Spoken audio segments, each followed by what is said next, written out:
the other day, Brian was talking to me about, like, Colleen Hoover books. And I was talking to him about she writes bad books. I was like, and I will read certain bad books. I was like, but there's a difference in, like, a book that someone thinks is good and it's bad versus, like, they kind of know it's bad, like Siggy Shade. You know, Colleen Hoover thinks that her relationships in her books are, like, God-tier relationships. And so, like, it sets them apart to, like, for me to hate them in a whole nother way. And we were at a red light and he stopped and looked at me and he said, Kristen, you told me about a book that you read recently where she was drowning in cum. And I was like, wait, what? And he was like, yeah. And I was like, oh my God, the Loch Ness Monster book. And he was like, yeah. She's like, she literally, he quoted the part to me where she tried to drink it like a fire hose. Oh my God. Oh my God. I was like, you're right. I don't have any right to talk about You know how people have this, like, joke that's, like, still a better love story than Twilight? We can have, like, still a better, like, relationship than Colleen Hoover books. Yes. True. But you can't use Siggy Shade as your metric for anything. For sense, for relationships, for book, nothing. You can't use it for anything. Yeah, she's like the outlier to beat all outliers. I can't wait for her to announce her next fucking train wreck. I feel like, yeah, she doesn't even have one, like, on her, like, I don't know what's next. I think there's a Mafia one coming out next month, I think. The other one was so boring. Like, it wasn't, like, at least the monster ones are, like, funny. The Mafia one was boring. Like, nothing happened. The Loch Ness Monster one was on the tamer side, but it was pretty fucking funny. Yeah, the fact that his lumps on his back are his balls. Oh, yeah. Spoiler alert, guys. Oh, yeah, In case you didn't sorry. know, if you've ever seen a picture of the Loch Ness Monster, the humps are actually his balls. I still can't. So, I just can't. No, same. He has, like, apparently extremely bulbous taste buds. Ew. It's like a field of tiny penises. Ugh. We can't. I don't wanna. This will be the whole episode. We gotta go. Yeah, we can't do this. I'm sorry. I had to tell you guys about it because it was just so Don't freaking cancel funny this that, podcast again. Like, yeah.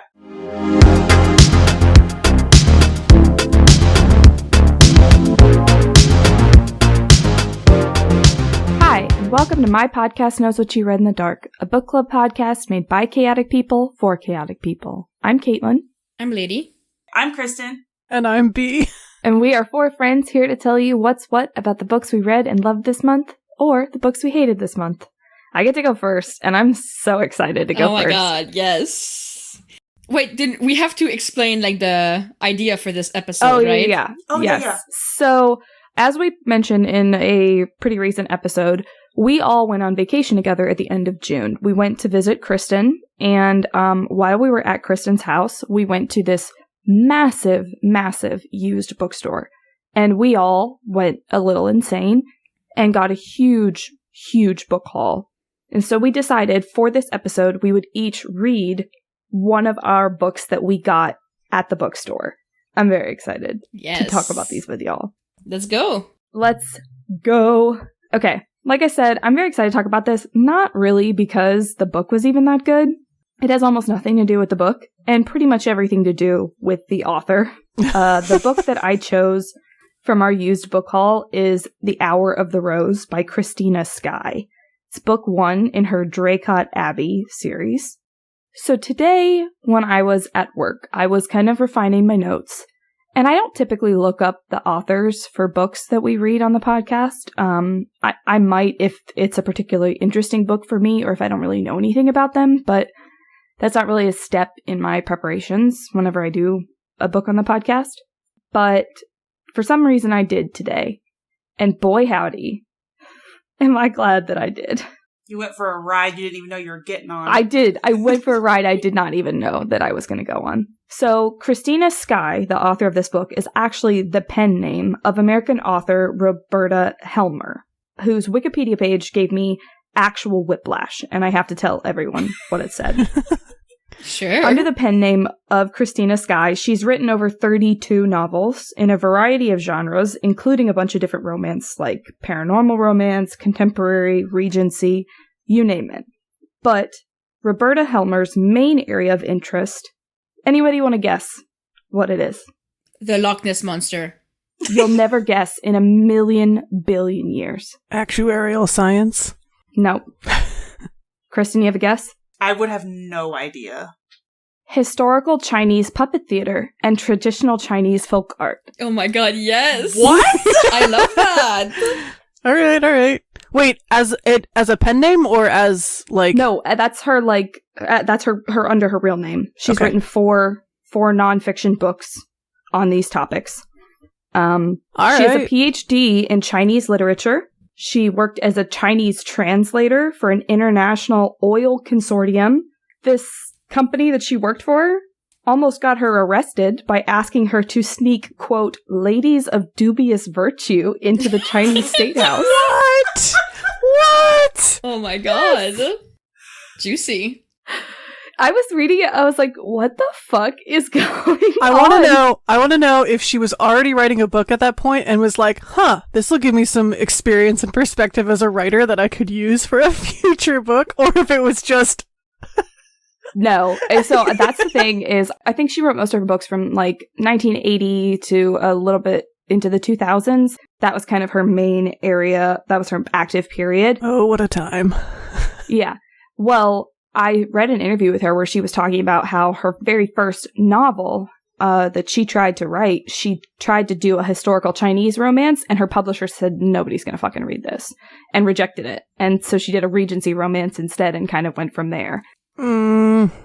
Yeah, it was so wild. She's also, apparently she's the descendant of Revolutionary War hero Adam Helmer, which doesn't necessarily interest me, but absolutely adds to her repertoire of interesting factoids about her life. Yeah, she's like a crazy, complex lady. Seriously. I love that. But unfortunately, the most interesting woman in the world passed away in 2018, so R.I.P. to you, Queen. Yes. Your legacy rip. lives on in all these books and your love of Chinese puppet theater. That's just wild. Yeah, like you said, nobody would ever guess it. Nope.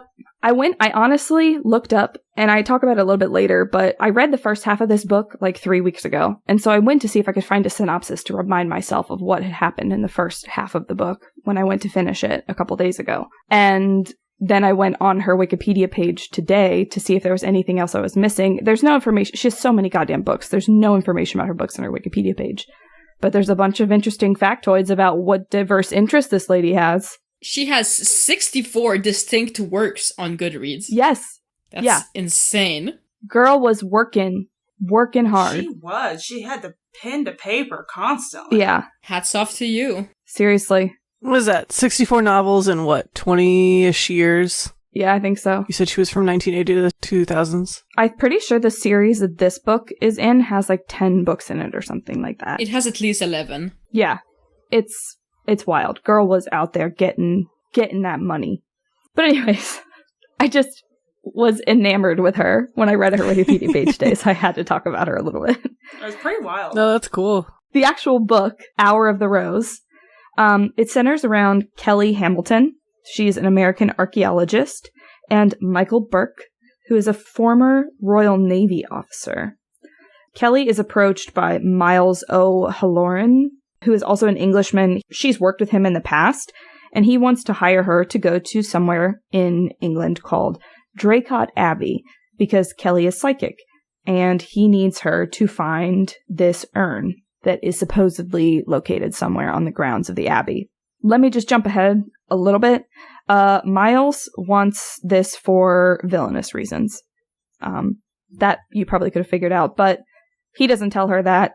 Like, he makes it up to be this big job that he wants her on, and he wants her because he knows that she's psychic and nobody else, like, has her talent, and he needs it. I will be honest with you. I do not remember a lot about the first half of this book, because as I said, I started it about 3 weeks ago. Then I needed a little break, and that break turned into me reading both Priory of the Orange Tree and A Day of Fallen Night, and only finishing this book 2 days ago. So if anyone who is listening has read this book, please forgive me and any inaccuracies. But anyways, Michael, the main love interest, which, why did the author name the bad guy Miles and the main guy Michael? Oh no. I was just thinking that as you said it. I was like, wait a minute. Why? Yeah. I know. I kept getting confused, especially when I picked this book back up to finish it. I was like, why? This is so confusing. Yeah, we don't need two M names. Yeah, you don't. especially not ones that close. Right. So Michael is good friends with the Viscount of Draycott Abbey, which that's not how abbeys work, but whatever. Moving on. Kelly and Michael try to unravel the centuries of mystery at Draycott Abbey, as well as some kind of conspiracy that seems to be going on within the members of the household. And this urn that Kelly has been sent to find, they're trying to find it, and they keep hearing all these legends about what's going on in the history of the Abbey, and it's apparently super important, this magical, mystical urn. All the while, Michael and Kelly are growing closer and getting swept up in this passion that they have for each other, which, of course, they do. It's a romance novel. Is he just, like, off assignment? You said he's a Navy officer, right? He's ex-Navy. So he's just conveniently like, what is that? He's friends with the Viscount of Draycott Abbey. So he's there, like, investigating. He's just, like, comfortably retired? Yes. No. I think he's former Navy, and he's there as, like, a favor investigating. There's something going on at the Abbey, and he thinks Kelly's a part of it, and then passion kind of gets in the way of that, and then this investigation kind of consumes both of them until it all comes to a head towards the end, and they find out who the actual, like, traitor is in the household and that kind of stuff. But there's no good reason for him to be there. Well, it's like, this is like the action movie where, like, you know, the dude or whatever doesn't seem to be an expert, and then all of a sudden has this, like, military background, and you're just like, why are you here? Like, what's going on? Yeah. This is a romance novel. Like, nobody needs a reason to be anywhere. Yeah. And she's an archaeologist. Why wouldn't they make him, like, some kind of something adjacent to that instead of ex-military? There's, like, no like earthly an archivist reason. Or whatever. Like, yes. Anything. Or, like, a historian, because a lot of this book has to deal with the history of Draycott Abbey and, like, the grounds and the people who used to live there. I'm sure there's even positions in the Royal Navy. Yep. With jobs of historian or... Yeah, but no, it's fine. He's not in the Navy anymore. Apparently that makes him, ex-Navy, makes him qualified to be a private investigator. Sure. Moving on. It's fine. But anyways, Kelly and Michael are getting swept up in this passion for each other and this attraction, and all this other stuff is going on in the background and kind of starting to come to a head. This story also revolves around people who lived at Draycott Abbey centuries ago. So I read a lot of books that have converging timelines where they'll have something taking place in the past that ends up coming through with something in the future. It's not like that. These are more like small sections of chapters that refer back to these, like, people in the Abbey centuries and centuries ago. Well, how does it have you do that? I mean, is it like... That sounds confusing. Is it Kelly's psychic, like, touching something and, like, being transported back to this vision? Or, like, I need to know how the magic works, you know? Yes. Please enlighten us and teach us things. Pretty much all of them are these instances of Kelly, like, touching something and her getting these images and these glimpses, and then when it happens, it turns into the point of view of these characters that lived whenever ago. Ah.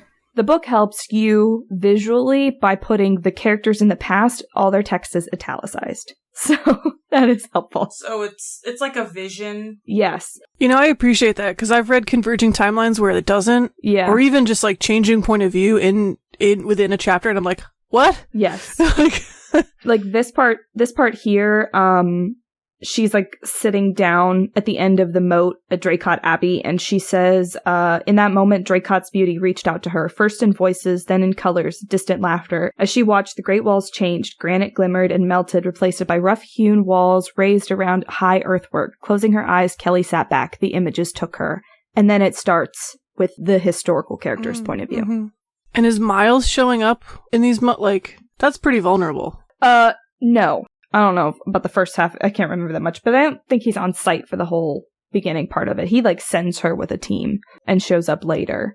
And honestly, like, Miles, I don't want to call him the bad guy because it's kind of difficult and complicated, but, like, he wouldn't have been the bad guy to Kelly until she found the urn anyways. Like, he's not going to put getting the thing he wants in jeopardy by being, like, a creep to Kelly. Yeah, that makes sense, because, like, she's the only way he's gonna find it. Yeah. So why would he do anything to her before he has it? Yeah. So But yeah, that's how the historical point of views are addressed, is Kelly has these visions, and instead of Kelly narrating what's going on in the past, it just hands it off to these characters in the past, and you get to read from their point of view.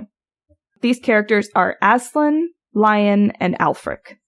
Their history is the key to this mysterious urn and what exactly is going on at Draycott Abbey. As Kelly and Michael are falling in love, Aslan and Lion are falling in love, and in the climax of the story, Psychic Kelly realizes that her and Michael are reincarnations of Aslan and Lion, and that's also why she's been having these visions and these connections to Draycott Abbey. And Miles, who's essentially the villain of Kelly and Michael's story, is a reincarnation of Alfric, who is the villain of Aslan and Lion's story, which she even talks about how in the previous visions she never paid attention, but now she sees that Alfric and God, I almost said Michael because the names are so fucking close. Don't edit that out. I know. I was gonna say the same thing. That Alfric and Miles have the same eyes. So it's like this story that's been told over the course of, centuries is because all of these people are reincarnations of the people who really started all of this. There's also the ghostly guardian of Draycott, Adrian, and his cat companion Gideon. I wish the story had been about them. Yeah, that sounds interesting. I say I'm interested in Gideon the cat. I want to know more about Gideon the cat. The first chapter actually starts off. It's really good. Hold on. The great feline sat motionless on the parapet, his body a slash of shadow against the rising moon. Below him, the granite walls of Draycott Abbey stood silent, impassive, coldly vigilant. And I was like, oh yes, what's going on with this cat? I was like, sold from the jump. But no. The story is not, unfortunately, all about them. I would have read. Oh. And Adrian, the ghost, Adrian can communicate with the cat. I would read 12 books about their shit. Alas, this is not what this is. So we get these boring other people instead. Yeah, that's not what we're here for. All in all, this was a huge ensemble cast of characters, which is what I'm trying to get across. There's a lot of fucking people in this book and people to keep track of. And I think the two timelines were actually done really well. I don't know if I necessarily did a good job of explaining it, but I really liked the way that they did that. And like I said, as somebody who reads a lot of books with converging timelines, I love books like that. I'm all about, and I thought that it was actually done pretty well in this book. But there's always a but, isn't there? There's always a but. Reincarnation bores me to tears. Yeah. Absolutely bores me to tears. It's in the same category as Insta-Love. Unless it's Dark Rise. Yeah. I mean, spoilers for Dark Rise, I guess. It has to be done the right way, because if you don't do it right, then it's boring. Because, if they're reincarnated, you kind of already know how the story's gonna go. It's they fell in love once, so they had this destiny once. It's probably gonna happen. It just makes it boring if you don't do it the right way. Just like we said, Dark Rise did it correctly. Yeah. It was gripping the whole time. But I've definitely read, we talked about it on an episode before this, but when I read Ghost of the Forbidden, it was like that. They were reincarnated lovers, and it was boring because, first of all, it was insta-love because they were reincarnated. People use it as a crutch to not have to build a love story. Yeah. It's very much has the same feel as, fated mates for me. You didn't have to do any work to get here. Right. Now, I will say, in this book, it's not really that overt in the beginning. They do not instantly, love each other or anything like that just because they're reincarnated. Kelly doesn't even realize until almost the end of the book that they are reincarnations of these people, and that's kind of why they've been gravitating towards each other this whole time. But still, for me, I kind of figured that out pretty early on, what was going to happen, and that these people were reincarnations, or at least supposed to mirror what was going on in the past. And it just threw me out of it because it's just so boring to me. I can't do it. Yeah, I hear you. Yeah. Overall, it was good.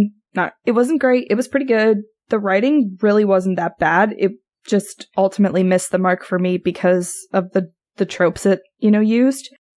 Oh, and Michael asks Kelly to marry him after they've been romantically involved for 3 fucking days.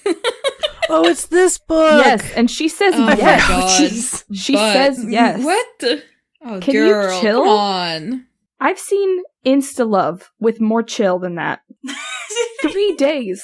Yeah, that's a lot. That's excessive. They haven't known each other for 3 days. They've known each other for longer than 3 days, but, like, they've only been romantically involved for 3 days. No. Calm down. Just Calm down. no. Yeah, no. But, again, it was pretty good. I enjoyed it. I will not read more of these, unless one of them has to do with Adrian and the cat Gideon. But, other than that. Make more books about cats. Yeah.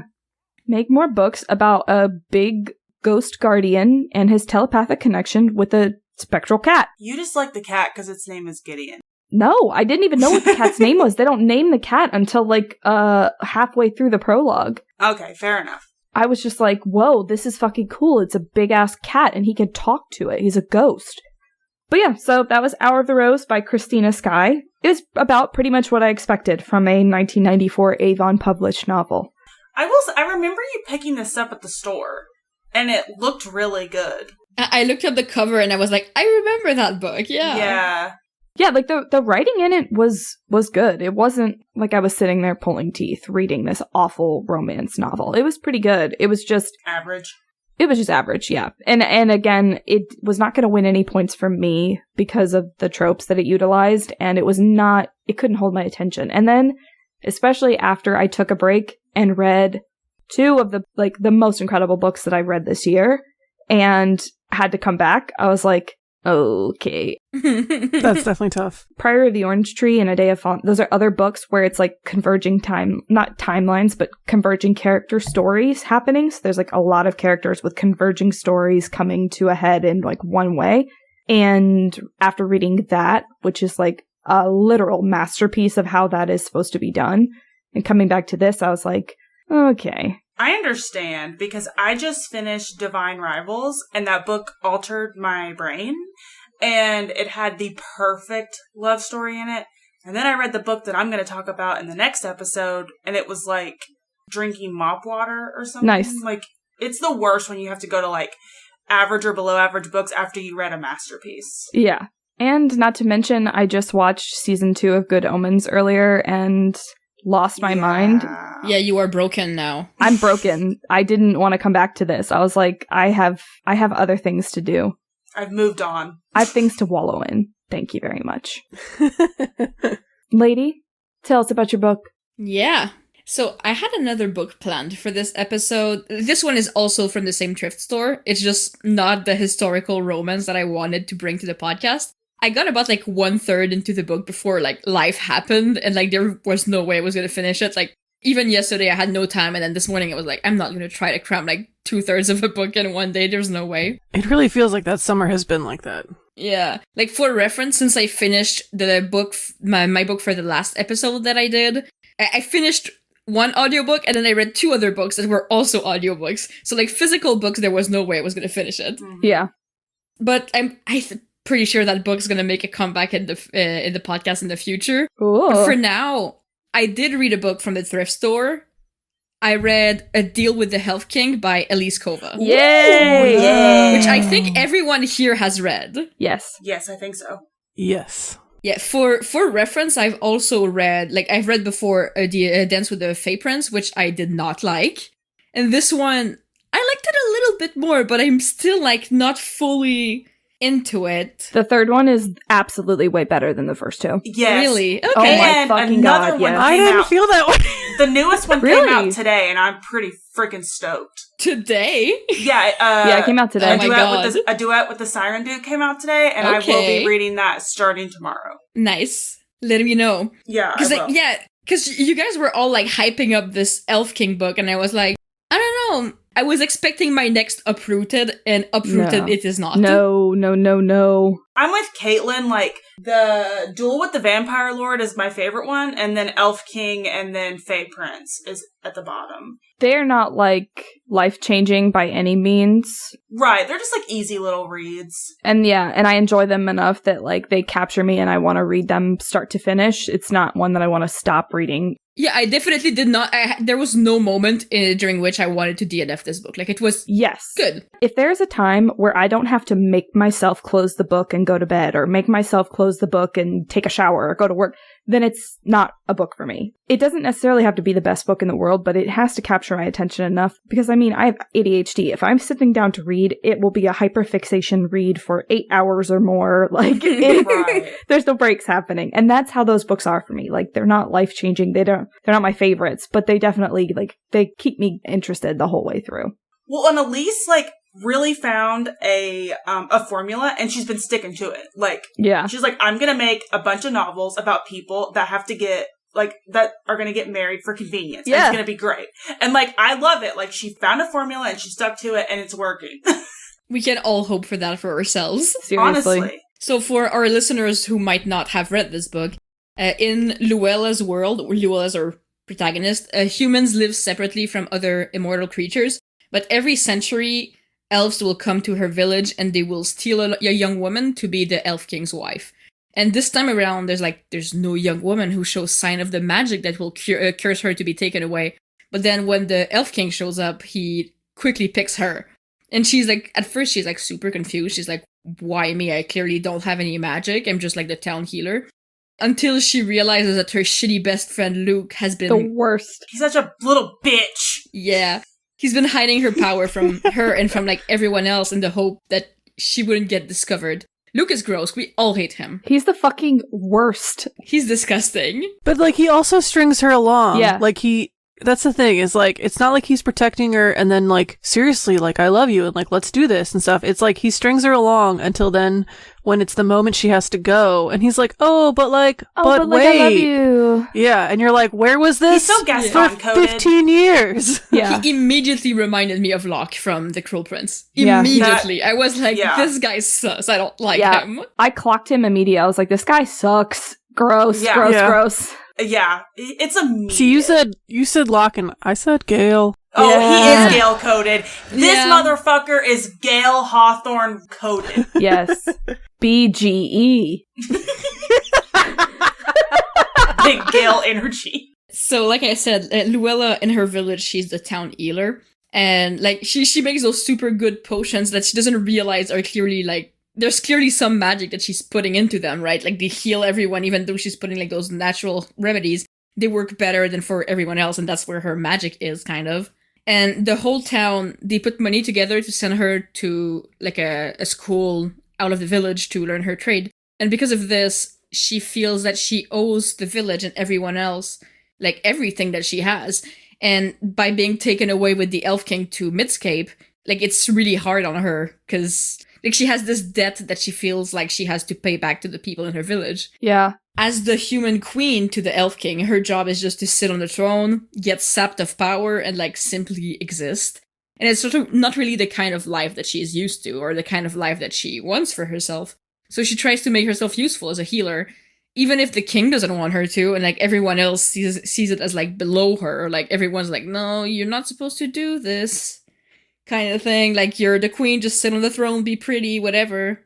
But Luella befriends the castle healer and, like, his grandmother, and then she meets the king's youngest brother, and as she stays there longer, she starts to, like, wonder if there might be, like, an other way, so that she wouldn't, like, she wants to basically become the last human queen so that she can break the cycle and not have other young women after her, like, go through the same thing again. And so she strikes a deal with the Elf King. She has until her coronation to find a way to break the human queen cycle so that no other young woman has to go through what she has gone through. And this is basically where I ended my notes, because I figured, like, you guys also read this book, you guys have feelings about it.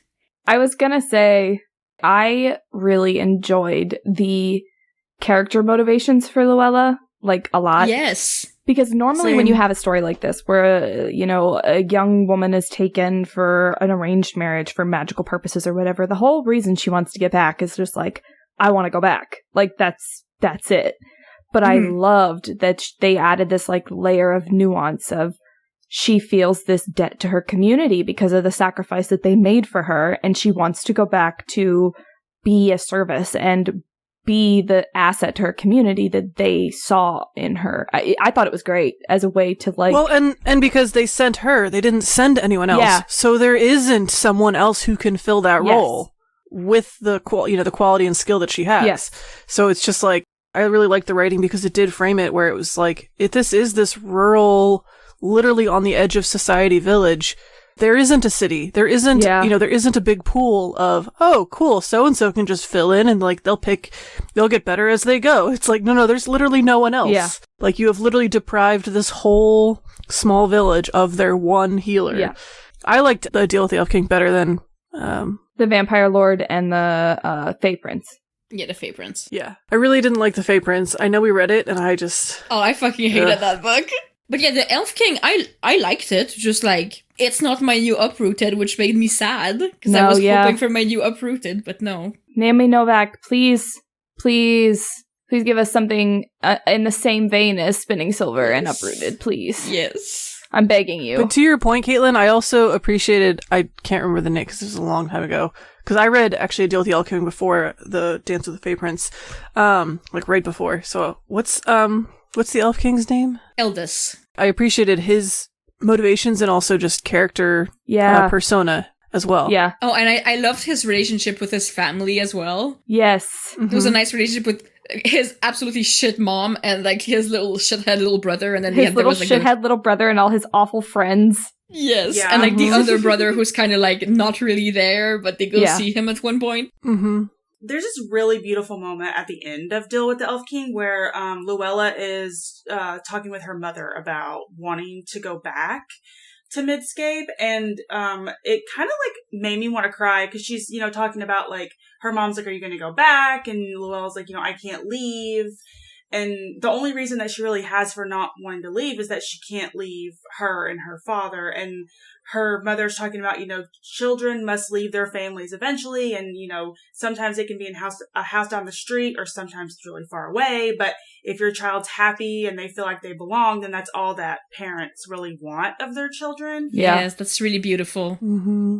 The one line that is really kind of, and honestly, it seems very innocuous out of context, but it's Luella saying to herself is like, I have to go to know if I want to. It's basically her saying like, I have to go in order to know if I want to come back. If I know if I love him too. Yeah, I really liked the way that the dynamics and like all of the character motivations between those two people were done, because they had this sense of duty that was very deep in both of them, but for very different reasons. But they both recognized that each other had very important duties that they felt that they needed to fulfill these duties. And it, I think, helped to not only humanize both of these characters, but also to bring them together quite a bit as well. Mm-hmm. Yeah, that's good points. Can we just talk about how Luella interrupts the coronation to be like, yes, I love you? Like, in the middle of a room. Like, honestly, I kind of laughed. It was so funny. And she's just like, hello, everyone. Eldest, I was cringing for her. I was cringing, especially because he's just standing there like, well, like, he's gonna make her fucking embarrass herself after all that shit. So he's standing there like, well, what do you want? And she's like, I love you. What are you here to say? Amazing. But yeah, this one's really good. I like it a lot. I like Vampire Lord better, but not by a whole lot. I mean, I really like the male protagonist in this. Like, I really liked Eldest. And I liked Luella, too, I felt like. But Elise Kova is really good, I think, with her female protagonists. Like, except in Dance with the Fae Prince. Well, they all feel different, is what I was going to say. They all are very different people. Like, they stand alone. Like, they're not all cardboard cookie cutter women. And you really run the risk whenever you have a series like this that is focused around the same tropes of them all feeling like the exact same story, but none of these characters feel like they could be interchangeable in each other's stories. That's good. Right. Yeah, I mean, especially with Duel with the Vampire Lord. Like, the girl in that one is, like, completely unlike any of these other two women. My like, hot forge mommy. Yeah, she's like big and buff and like mean. I don't know, I love her so much. Yeah. Closing statement about Eldest is you can never go wrong with an elf fae guy with long black hair. Never. No. You can never always I was going to say, I love the cover of Deal with the Elf King better than all of the other ones. It's beautiful. It's amazing. So good. Well, Luella is nothing to sneeze at either. No, like, she's exactly. looking hot too. Yeah, his I will like hand say- on her like collarbone. Woof. Yeah. Stop. Yeah. If you like the premise of Deal with an Elf King, it's really similar to The North Wind by Alexandria Warwick, which is the companion novel to The West Wind, which I already talked about, because it kind of has the same beginnings. Like, the elves come every so often. The same elf comes every so often, like, finds a wife and takes her to the other side. And, like, after that, the stories completely diverge and become something different. But, like, it has the same premise. Okay, but Uprooted, though, by Naomi Uprooted. Novik. Uprooted.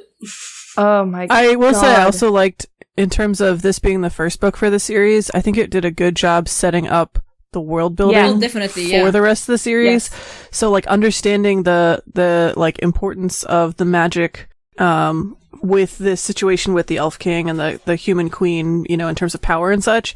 But then also later, like just then Easter eggs for understanding that you're going to have a story about the Fae Prince and then a story about vampires. Yes. But so then, like, when you do get to those other things, you're like, oh, like, how do these groups fit in with the things that I've heard in the other stories? And I think that is done really well. Yeah. In general. She always puts, like, a little clue to what the next book is going to be, like, in the epilogue. Mm-hmm. Yeah, And, and if you sign up for her newsletter, you get the bonus chapters for each book. Mhm. And the Yeah. bonus chapter is from Eldest's point of view, and it's so good. cute. It's so fucking cute. He's disgusting. So for our game segment of the podcast this episode, we have it's more of a question than anything else. I'm so excited to do this. So our game, I saw a TikTok months ago that was about your crystal meth book list, which I've never seen Pitch Perfect, but the clip that accompanied the TikTok was a clip from Pitch Perfect where Rebel Wilson's character was saying, An incorrect feeling. I sometimes have a feeling I can do crystal meth, but then I think, better not. and so the question of what are your crystal meth books, it's what are books that you think, yeah, and then you think, no, I better not read. The one that comes to mind immediately, like the author that comes to mind immediately, is Cassandra Clare. Yeah. Mm-hmm. Often Yeah, I consider yeah. reading her books, and then I'm like, no, it's No. probably not a good like can I of would have worms said to Twilight, open. but y'all made me read it. Oh, Get Yeah. over it. yeah. We've moved on. Never. No, we have haven't. moved on. It was so bad. Yeah, we archived the chat in our book club, but we have kept that chat alive for months. So Yes. Yeah, I'm thinking about I putting hate it in the den and just leaving it there. It's like the Kafka, the Kafka channel. I will Yes. never let it go, and I will keep sending memes there, even though I'm the only one participating. it's all I will right. keep sending cockroach memes. I would say 50 Shades of Grey. I've never actually read it or anything from that. And sometimes you consider it. Oh, right. Yeah. Okay, no, never mind. No. Sorry.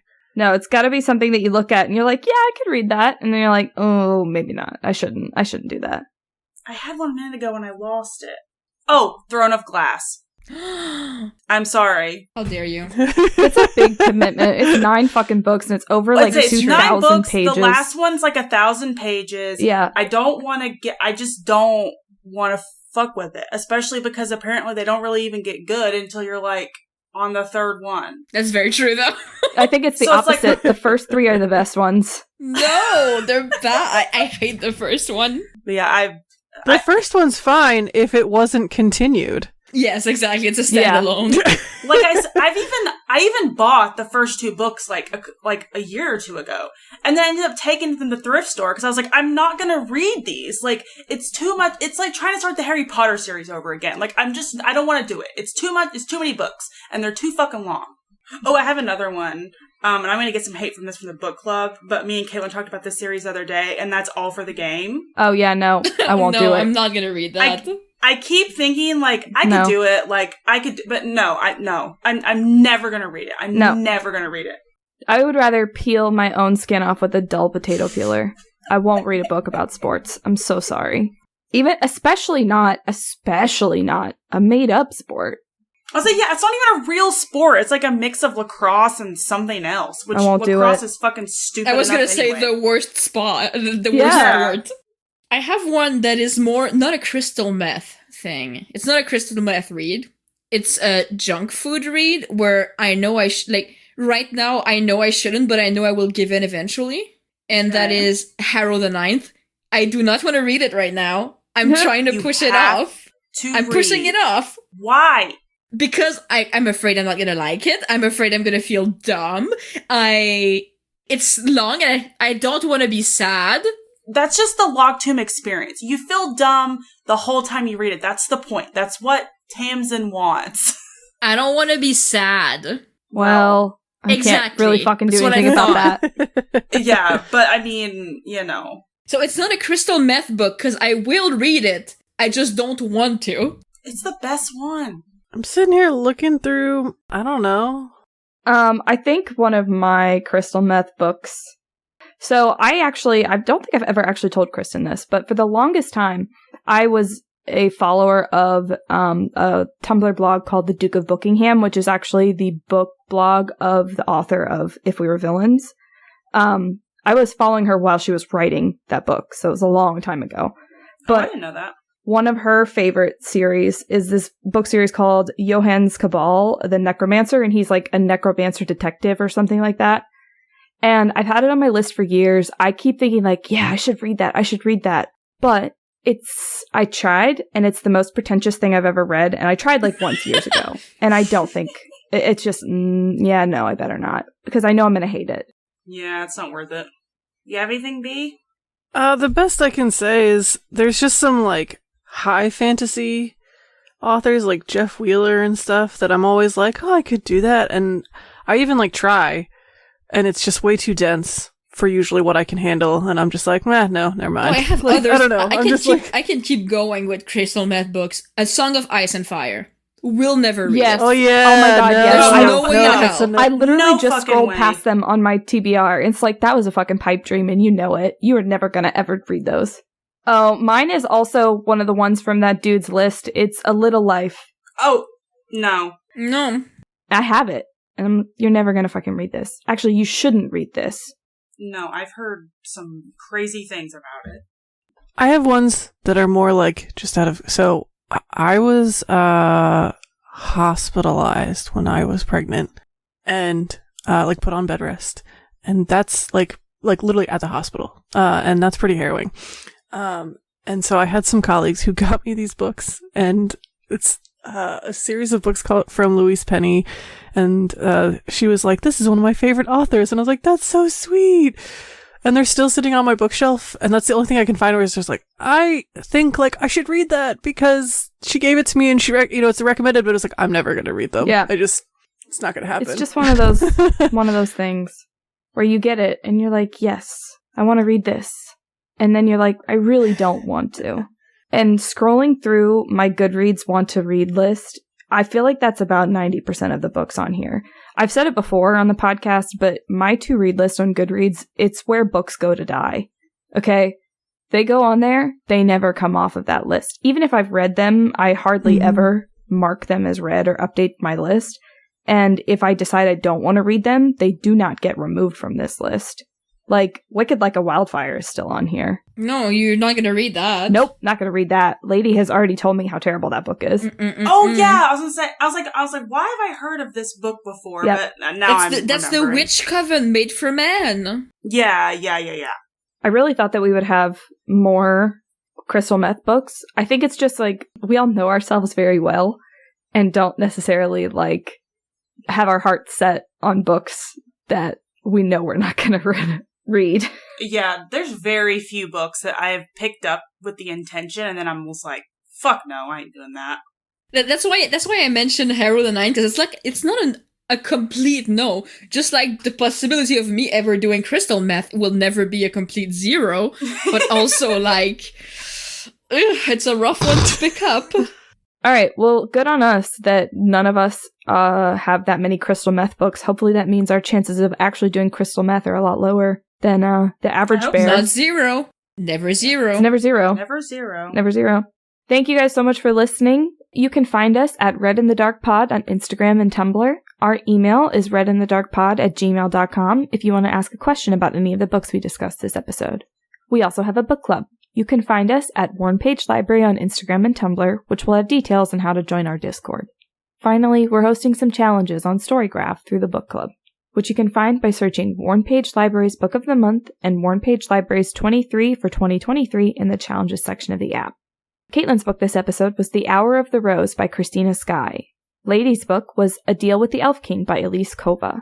We also mentioned Dark Rise by C.S. Pacat, Ghost of the Forbidden by Leanna Renee Hieber, Uprooted by Naomi Novik, The Cruel Prince by Holly Black, The Hunger Games by Suzanne Collins, The North Wind by Alexandria Warwick, Twilight by Stephanie Meyer, 50 Shades of Grey by E.L. James, Throne of Glass by Sarah J. Moss, All for the Game by Nora Sakovic, Harrow the Ninth by Tamsin Murr, Johann's Cabal the Necromancer by Jonathan L. Howard, A Song of Ice and Fire by George R. R. Martin, and A Little Life by Hanya Yanagihara. Keep reading, and we'll see y'all next time. Bye! Bye! Bye.